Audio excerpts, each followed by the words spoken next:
Point 2, keep the channels of communication open and clear for her to approach you. I'm always amazed when women say, so have you told them? I can't tell her. I don't know how he will react. I don't even know how to tell him. And I'm like, are you guys serious?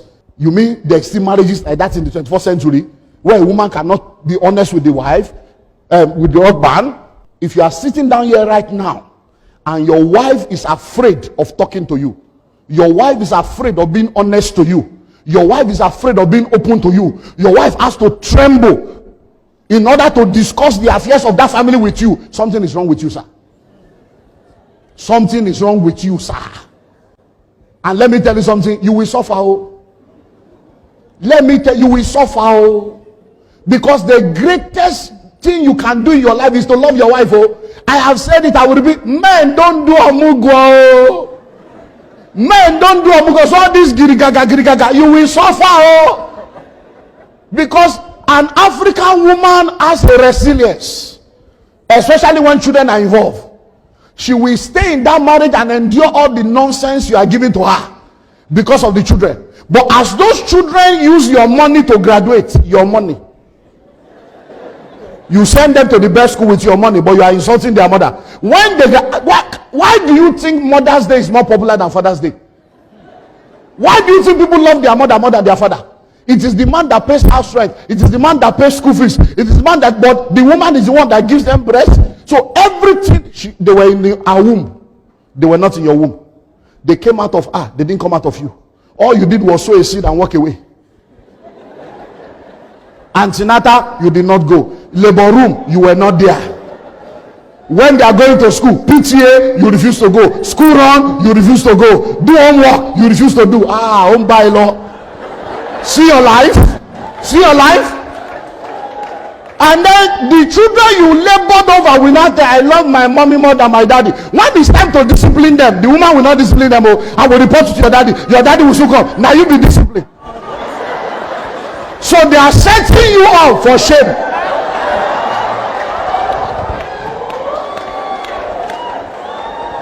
So by the time you are now in your 60s, and all the children are in Canada and America with all this relocation now, I'm just laughing. And my family is relocating. My wife will stay with the children. I just they laugh. I know Shemi. I dey sorry for you. You will become a visitor in your own family very soon. By the time you are now old and the children start giving birth to children, what will your wife do? She will now be going for Mugo. 6 months in London, 6 months in Canada, and they will now leave you at home. Old man like vegetable. And they will just look for one small nurse. They'll be paying that 40,000 to take care of you, and they will nurse your life to hell. So keep the line of communication open. Love your wife. Let her express herself. Listen to her. Because communication is key in any relationship that wants to succeed. If there is no effective communication in your relationship, forget it. You are fooling yourself. I remember, I think I've shared this with you before, a story of a couple. Instead of them communicating with each other, they communicate by writing letters. They live in the same household, but it's letter. So the man wrote a letter to the wife and said, babe, I have an interview tomorrow morning. Wake me up by 5 a.m. So he wrote it and put it on the bed. So that when the woman comes, she will read it. Okay. And then she will wake him up. So the next day, he woke up after 7.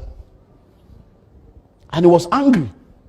I told this woman to wake me up by 5 a.m.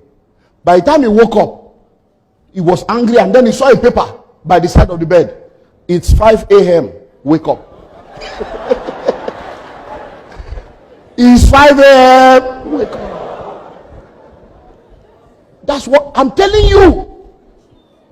Finally, open your mouth and begin to pray. Lord, make me a testimony in my home.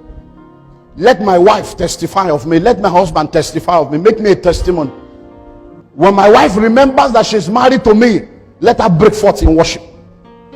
When my husband remembers that he's married to me, let him break forth in worship. Let him be grateful and be thankful every day. Make me a testimony. In the name of Jesus. One more prayer. The opposite of what we have just prayed. A man came to church one day, and the pastor said, Whatever burden you have in your life, cast your burden upon the Lord, and God will take care of it. So when you get home, lift your burden to the Lord, and God will take care of your burden.